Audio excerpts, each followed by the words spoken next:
नमस्कार, स्वागत है आपका पहाड़ प्रभात में। आपके साथ मैं हूं अंजलि भंडारी और रुक करेंगे इस बीच आ रही एक बड़ी खबर की और बड़ी जानकारी आ रही है, वो आपको सबसे पहले बता दें। तो चुनाव को लेकर सीएम ने बुलाई विधायक दल की बैठक। इस वक्त की बड़ी खबर, मुख्यमंत्री आवास ओक ओवर में होगी अहम बैठक। बैठक के लिए दोपहर बाद 3 बजे का समय तय किया गया है। बैठक में आगामी चुनावों को लेकर रणनीति तैयार की जाएगी। लोकसभा विधानसभा उपचुनाव में जीत के फॉर्मूले पर चर्चा यहां पर की जाएगी। चुनाव में विधायकों की जिम्मेदारी तय की जाएगी। ये इस वक्त की बड़ी खबर। 4 लोकसभा सीटों पर आखिरी चरण में चुनाव जो है वो होने हैं और 6 विधानसभा सीटों पर भी उपचुनाव होने हैं। ऐसे में रणनीति तय की जाएगी। चुनाव को लेकर सीएम ने बुलाई विधायक दल की बैठक। ये बड़ी खबर आपको बता दें, विधायक दल की बैठक जो है वो बुलाई गई है मुख्यमंत्री आवास ओक ओवर में। यह अहम बैठक होने जा रही है। बैठक के लिए दोपहर बाद 3 बजे का समय तय किया गया है। बैठक में आगामी चुनाव को लेकर रणनीति बनेगी। ये बड़ी खबर। लोकसभा और विधानसभा उपचुनाव में जीत के फॉर्मूले पर चर्चा की जाएगी। बड़ी खबर, चुनाव में विधायकों की जिम्मेदारी होगी तय। तो 4 लोकसभा सीटों पर आखिरी चरण में जो चुनाव है वो होगा। हिमाचल ब्यूरो चीफ विकास शर्मा हमारे साथ इस बीच जुड़ गए हैं ज्यादा जानकारी के साथ फोनलाइन पर। विकास, सीएम ने आज विधायक दल की बैठक बुलाई है। देखिए बिल्कुल, और ये बैठक का समय 3 बजे का तय किया गया है। दोपहर बाद 3 बजे बैठक होगी और मुख्यमंत्री आवास ओक ओवर में ये बैठक होगी। मुख्यमंत्री ने बैठक जो है, क्योंकि देखिए मुख्यमंत्री लगातार पिछले कुछ दिनों से जो है वो बाहर चल रहे थे। पहले उनका दिल्ली दौरा था, फिर उनके अपने विधानसभा क्षेत्र के कई ऐसे दौरे थे, कई ऐसे कार्यक्रम थे जहां पर उन्होंने भाग लिया। लेकिन इन चुनावों में खास ये है कि भाजपा जहां एक तरफ अपने चारों जो लोकसभा सीटें हैं उन पर अब तक अपने प्रत्याशी उतार चुकी है। कांग्रेस की तरफ से बहुत देर बाद जो है वो 2 लोकसभा प्रत्याशियों को जो है वो उतारा गया है। 2 सीटों पर ही उतार पाई है। अभी तक मंथन जो है वो लगातार जारी है। दूसरी तरफ अगर भाजपा की बात करें, जो विधानसभा के भी उपचुनाव 6 उपचुनाव यहाँ पर हिमाचल प्रदेश में घोषित हुए हैं, उनमें भी भाजपा की तरफ से टीम जो है वो अपनी उतार दी गई है प्रत्याशियों की। वहीं दूसरी तरफ कांग्रेस अभी चिंतन और मंथन में जुटी हुई है कि आखिरकार बीजेपी से जो लड़ाई लड़नी है, जो मोदी के चेहरे के ऊपर चुनाव लड़ने की बात भाजपा यहाँ पर कह रही है, जो मोदी लहर से किस तरह से निपटना है, किस तरह से चुनौती जो है वो भाजपा के सामने खड़ी की जाए, इसको लेकर लगातार जो है वो चर्चा की जा रही है। मुख्यमंत्री जगह जगह बैठ के कर रहे हैं।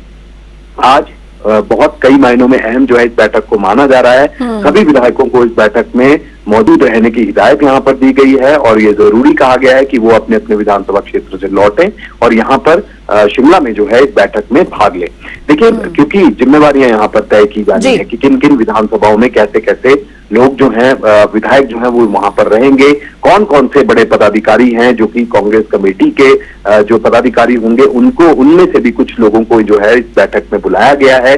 और चिंतन और मंथन इसी चीज को लेकर होगा कि आगे अब चुनावी रणनीति क्या रहने वाली है, किस तरह से जीत जो है वो कांग्रेस की यहाँ पर तय हो। क्योंकि अभी इस समय अगर हम देखें तो हिमाचल प्रदेश में कांग्रेस की सरकार है, तो ऐसे में कांग्रेस के लिए भी बड़ी चुनौती है कि कहां कहां किस तरह से चुनावी लड़ाई जो है वो किस तरह से यहाँ पर लड़नी है और उसके साथ ही प्रत्याशी कौन हो। एक सर्वे जो है वो भी कराने की बात जो है वो हमारे सोर्सेज कह रहे हैं। एक सर्वे जो है वो यहाँ पर करवाया जा सकता है कांग्रेस की तरफ से, जिसमें ये माना जाएगा कि जो सशक्त उम्मीदवार हो, विनेबिलिटी जो है एक बड़ा फैक्टर जो है वो यहाँ पर देखा जाएगा कि जीत करने वाला जो यहाँ पर व्यक्ति होगा उसी को प्रत्याशी कांग्रेस जो है वो इस समय यहाँ पर बनाने वाले हैं। तो कई मायनों में अहम जो है इस बैठक को माना जा रहा है। कांग्रेस हर मोर्चे पर रणनीति जो है वो यहाँ पर बनाएगी कि किस तरह से भाजपा को पटकनी दी जाए और जो आने वाले दिनों में जो बड़े कार्यक्रम कांग्रेस की तरफ से यहाँ पर होने हैं, किस तरह से रणनीति उनको लेकर भी यहाँ पर बनाई जाएगी। इसको लेकर लोकसभा और जो विधानसभा के उपचुनाव होंगे उस पर जीत का क्या फॉर्मूला होगा, किस तरह से जो है वो लोगों के बीच में पकड़ रखनी है, क्या राज्य सरकार की जो योजनाएं हैं उनका कितना लाभ जो है वो यहाँ पर मिला है और किस तरह से केंद्र की जो नजरअंदाजी है जो हिमाचल प्रदेश में लगातार कांग्रेस से कहती रही है कि आपदा के दौरान भी कोई विशेष मदद जो है वो यहाँ पर नहीं मिली, विशेष पैकेज यहाँ पर नहीं मिला। इन तमाम चीजों को, पूरे फैक्टर्स को देखकर जो है रणनीति आज यहाँ पर शिमला में जो है वो बनाई जानी। लेकिन विकास, हिमाचल कांग्रेस के सामने एक बहुत बड़ी चुनौती ये है कि हाल फिलहाल जो टूट हुई और जो 6 विधानसभा सीटों पर उपचुनाव होने हैं, उस टूट उस डैमेज को किस तरीके से फुलफिल यहाँ पर हिमाचल कांग्रेस यहाँ पर कर पाती है, खासकर इस लोकसभा चुनाव में, ये देखना होगा। निश्चित रूप से देखिए, आपने बिल्कुल सही कहा अंजलि, और जिस तरह से ये जो डैमेज कंट्रोल की राजनीति है, किस तरह से ये होती है हिमाचल प्रदेश में, भाजपा एक तरफ अपने ही जो क्योंकि संकट जो है वो जरूर यहाँ पर खड़ा हो गया है भीतरघात का, भीतरघात से जो है उलझन एक तरफ जो है वो भाजपा की तरफ भी देखी जा रही है, क्योंकि जो 6 उपचुनाव होने हैं वहां पर भाजपा के कैंडिडेट ना उतारकर अब जो कांग्रेस के बागी जो लोग थे उनको यहाँ पर उतारा गया, अपना प्रत्याशी बनाया गया। ऐसे में नाराजगी जरूर है, लेकिन भाजपा का यह कहना है कि उस नाराजगी को अपने परिवार के अंदर देखकर वो जरूर उसमें निपटा लेंगे और सबके आपसी सहमति के साथ चुनावों के लिए आगे करेंगे। लेकिन कांग्रेस के सामने ये चुनौती है कि जो कांग्रेस के जो विधायक जीतकर जो है वो आए हुए थे, 6 के 6 विधायक, ऐसे में वहां पर अब दूसरा बड़ा चेहरा जो कि विनेबिलिटी देखता हो, जीत जो है अपनी सुनिश्चित कर सके, ऐसे लोगों की तलाश जो है वो यहाँ पर की जा रही है। कांग्रेस ये कह रही है कि बड़ा एक तबका है जो भाजपा से टूटकर कांग्रेस में शामिल हो रहा है और कांग्रेस को समर्थन यहाँ पर दे रहा है। 6 लोगों के जो अयोग्य जिनको घोषित किया, अब बाकी जो है वो हो चुके थे कांग्रेस के, ऐसे लोगों को भाजपा ने अपनाया है, लेकिन नाराजगी जो है वो कहीं ना कहीं भाजपा के खेमे में भी है। तो ऐसी चीजों का जो है वो मंथन किया जाएगा, रणनीति बनाई जाएगी कि किस तरह से भाजपा के इन अप्रत्याशियों को पटकनी यहाँ पर दी जाए। कुल मिलाकर आज की मीटिंग जो है वो, आज की बैठक कई मायनों में अहम इसलिए भी है क्योंकि आगामी चुनावों में किस तरह से कांग्रेस की सरकार होते हुए अब कांग्रेस जो है वो अपना दबदबा बना पाए और ऐसे प्रत्याशियों का चयन किया जाए जो कि विनेबिलिटी जो है वो यहाँ पर देखे, यानी कि जीत जो है वो कांग्रेस की यहाँ पर हो। और मुख्यमंत्री जो है इस बैठक की आज अध्यक्षता करेंगे, दिशा निर्देश दिए जाएंगे, जीत का फॉर्मूला जो है वो आज तय हो सकता है। बिल्कुल, आप इस खबर पर नजर बनाए रखिए, हम आपसे आगे भी अपडेट लेते रहेंगे। बहुत बहुत शुक्रिया विकास शर्मा इस तमाम जानकारी के लिए। तो बैठक के लिए दोपहर 3 बजे का समय तय किया गया है। ये बड़ी बैठक आज हो रही है। मुख्यमंत्री की अध्यक्षता में बैठक में आगामी चुनावों को लेकर रणनीति जो है तैयार की जाएगी। लोकसभा और विधानसभा उपचुनाव में जीत के फॉर्मूले पर चर्चा की जाएगी। तो विधायकों की जिम्मेदारियां तय की जाएंगी। 4 लोकसभा सीटों पर आखिरी चरण में चुनाव होने और 6 विधानसभा सीटों पर भी उपचुनाव होने हैं।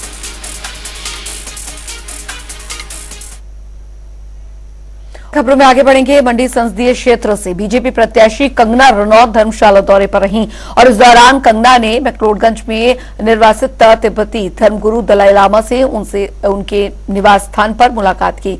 इस मौके पर नेता प्रतिपक्ष जयराम ठाकुर भी मौजूद रहे। दलाई लामा से हुई मुलाकात के बाद कंगना ने कहा कि तिब्बती धर्मगुरु से मिलने के बाद अद्भुत अनुभव रहा। वेल हिज होलीनेस जी के साथ मिलकर, जैसे कि मैंने कहा कि एक अद्भुत वो मेरा एक्सपीरियंस रहा और सारी उम्र मुझे याद रहेगा कि उनके आसपास की जो एक डिविनिटी मुझे फील हुई और जिस तरह का एक आभास हुआ, I think it is amazing, it is beyond anything I have ever experienced. मैं तो बहुत ज़्यादा एक्साइटेड हूँ क्योंकि चंबा हमारे हिमाचल की one of the most beautiful places है और वो उसका एक हिस्सा मेरी कॉन्स्टिट्यूएंसी में आता है और भरमौर की उन्नति के लिए, तरक्की के लिए हम बहुत काम करेंगे। उधर धर्मशाला में नेता प्रतिपक्ष जयराम ठाकुर ने प्रेस कॉन्फ्रेंस की। इस दौरान उन्होंने कहा कि पीएम मोदी का लक्ष्य विकसित भारत है। उन्होंने कहा कि देश भर को ध्यान रखते हुए संकल्प पत्र बना है और 15 लाख सुझाव पत्र पार्टी को मिले थे। 1 दशक मोदी ने अपने कार्यकाल के पूरा किया है और अब अगले दशक की तरफ बढ़ रहे हैं। हिमाचल प्रदेश का आज हमारा हिमाचल दिवस भी है और इस अवसर पर आप सबको, प्रदेशवासियों को सबको बहुत बहुत बधाई। मित्रों, भारतीय जनता पार्टी ने लोकसभा के चुनाव की दृष्टि से अपना संकल्प पत्र पिछले कल घोषित किया है। पार्टी के हमारे राष्ट्रीय अध्यक्ष श्री जगत प्रकाश नड्डा जी और उसमें विशेष तौर से हमारे देश के यशस्वी प्रधानमंत्री नरेंद्र मोदी जी ने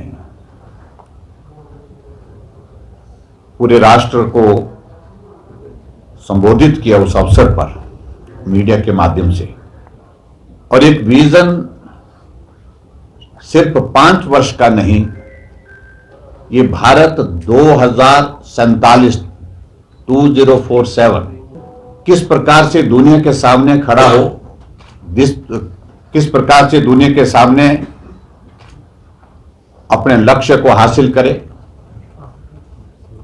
और जो लक्ष्य है उसको आदरणीय प्रधानमंत्री ने बहुत विस्तार से सबके सामने रखा है और वो लक्ष्य है विकसित भारत का। उधर बीजेपी प्रत्याशी कंगना रनौत चंबा क्षेत्र के दौरे पर रही और इस दौरान उन्होंने डलहौजी में बीजेपी विधायक डीएस ठाकुर से शिष्टाचार भेंट कर आगामी लोकसभा चुनावों के बारे में विस्तृत रूप से चर्चा की।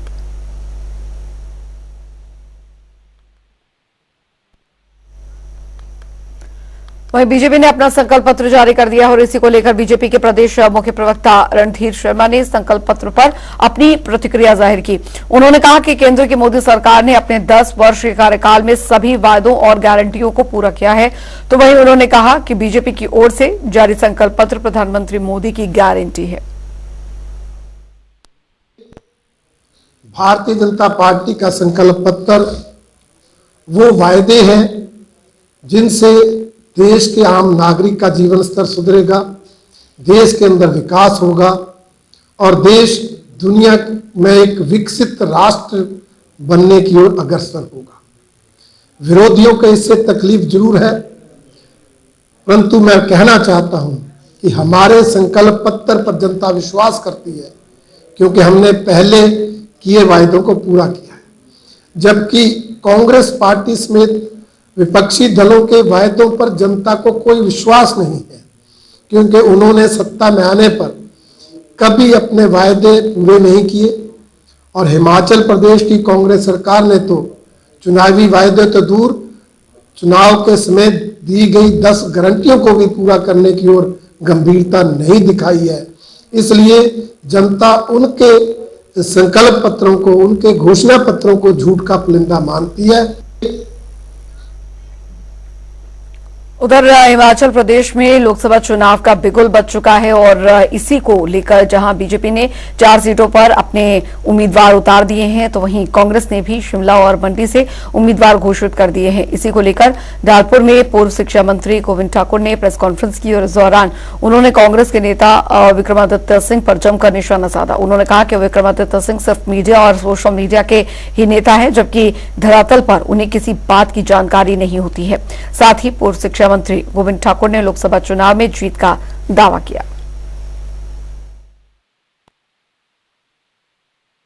विक्रमादित्य सिंह जी के बारे में तो यही कहूंगा कि वो केवल मात्र मीडिया और सोशल मीडिया के नेता हैं और कभी उन्हें किसी गरीब की क्या समस्या, इन सब बातों की जानकारी नहीं। बड़े घराने में पले बढ़े एक महाराजा है और हिमाचल प्रदेश का सबसे बड़ा राज परिवार है और उसके साथ साथ यह कि उनके पूज्य पिता स्वर्गीय राजा वीरभद्र सिंह जी 6 बार प्रदेश के मुख्यमंत्री रहे और इसलिए वो लगातार सत्ता में ही रहे हैं और इसलिए कि अभी भी आप देखेंगे कि उनको शिमला ग्रामीण की जनता ने 5 वर्ष के लिए अपनी सेवा करने के लिए चुन करके भेजा था।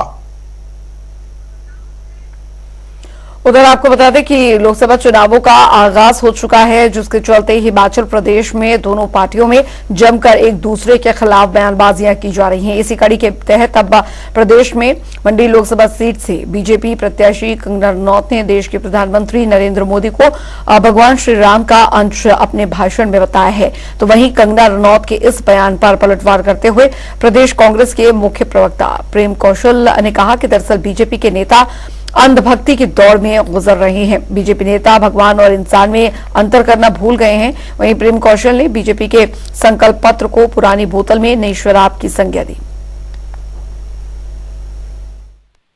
भारतीय जनता पार्टी का जो संकल्प पत्र कल इन्होंने जारी किया है, ये पुरानी बोतल में नई शराब की तरह है। जो संकल्प पत्र इन्होंने 2014 में दिया, 2019 में दिया, उसी की बातें उठाकर नए संकल्प पत्र में उन्होंने शामिल कर दिया और एक मतलब उसको अलग तरह से उसको प्रेजेंट करके इन्होंने जो है उसको वही चीज़ें दोबारा से शामिल करके, तभी मैं कह रहा हूँ कि ये पुरानी बोतल में नई शराब जैसी जो कहावत है वो इसके ऊपर लागू होती है। भारतीय जनता पार्टी के जो संकल्प पत्र हैं, इनके ऊपर अब जनता का विश्वास खत्म हो चुका है, क्योंकि पूर्व में जो वादे भारतीय जनता पार्टी ने 2014 में और 2019 में जो देश की जनता के साथ किए, उनमें से तमाम वादों से भारतीय जनता पार्टी सत्ता में आने के बाद पीछे हटी। तो इसलिए अब इनका जो संकल्प है, इनके जो वादे हैं, और अब देश की दुनिया ये जान गई है कि जो व्यक्ति ये कह रहा है कि मैं गारंटी हूँ, वो गारंटी नहीं है, वो देश का सबसे बड़ा झांसा राम है। उधर लोकसभा चुनाव के आते आते दोनों पार्टियों के बीच आरोप प्रत्यारोप का सिलसिला भी शुरू हो गया है। इसी कड़ी में बीजेपी विधायक इंदर सिंह गांधी ने दरअसल प्रदेश अध्यक्ष प्रतिभा सिंह और विक्रमादित्य पर जमकर जुबानी हमला बोला है। इस दौरान उन्होंने विक्रमादित्य सिंह को नसीहत देते हुए कहा कि कंगना रनौत के लिए अपनी बात नाप तोल कर रखें, नहीं तो उनके साथ कुछ भी हो सकता है। कंगना ने बॉलीवुड में अपनी मेहनत और बलबूते के दम पर नाम कमाया है। वहीं उन्होंने आरोप लगाते हुए कहा कि प्रतिभा सिंह विक्रमादित्य सिंह ने हमेशा बला विधानसभा क्षेत्र के साथ पक्षपात किया। मैं उनकी विक्रमादित्य की मां से पूछना चाहता हूं या आपसे पूछना चाहता हूं कि आपने कितना विकास हिमाचल प्रदेश में या मंडी लोकसभा में किया है। मैं अपने बल की बात करूं, विक्रमादित्य सिंह की माता जी या हमारी सांसद रही, मैं उससे जानना चाहता हूं कि उसने बल में कितना विकास किया, कौन सा पुल डाला, कौन सी सड़क डाली, या किसके लिए पैसा दिया। अगर पैसा दिया जो हुआ है तो उसको सार्वजनिक करे। मेरे बल में तो उन्होंने पक्षपात किया, चाहे पीडब्ल्यूडी के रोड थे, चाहे जो तास्तीर में पानी की स्कीमें खत्म, उनके बात करूं, पीडब्ल्यूडी में जो रोड खड्डे पड़े हुए हैं आज तक भरे हुए नहीं पाए गए हैं। मुझे बड़ा दुख होता है, चुनाव आ गए, लेकिन विक्रमादित्य से पूछेंगे आपकी माँ ने क्या किया, आप इसका जवाब दीजिए। माँ और बेटा एक जैसे होते, तो मेरा उनसे निवेदन है, विक्रमादित्य से निवेदन है कि वो अपने मुंह में लगाम लगाए और बात जो नाप तोल कर रखे, अन्यथा आपके साथ भी कुछ न कुछ होने वाला है।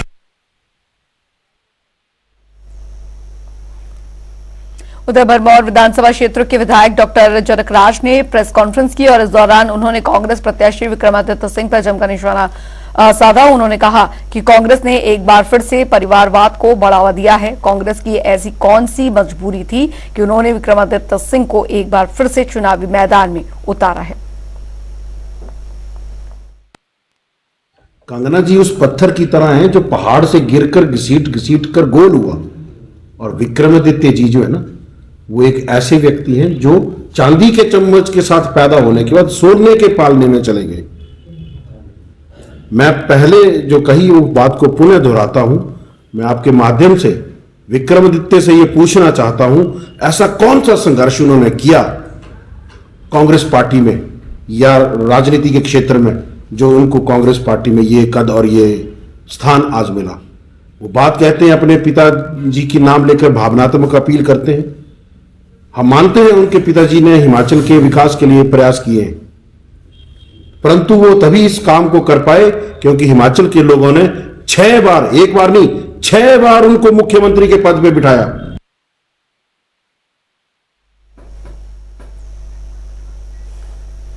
उधर शिमला आने वाले पर्यटकों के लिए एक सौगात लेकर आया है ये रेल ट्रैक। आपको बता दें यूनेस्को की वर्ल्ड हेरिटेज सूची में शामिल है और ये टॉय ट्रेन के नाम से मशहूर कालका शिमला रेलवे की ओर से 12 अप्रैल से 15 जुलाई तक एक स्पेशल ट्रेन चलाई जा रही है जिसमें कि 181 पैसेंजर्स क्षमता वाली ये रेल सुविधा मिलेगी।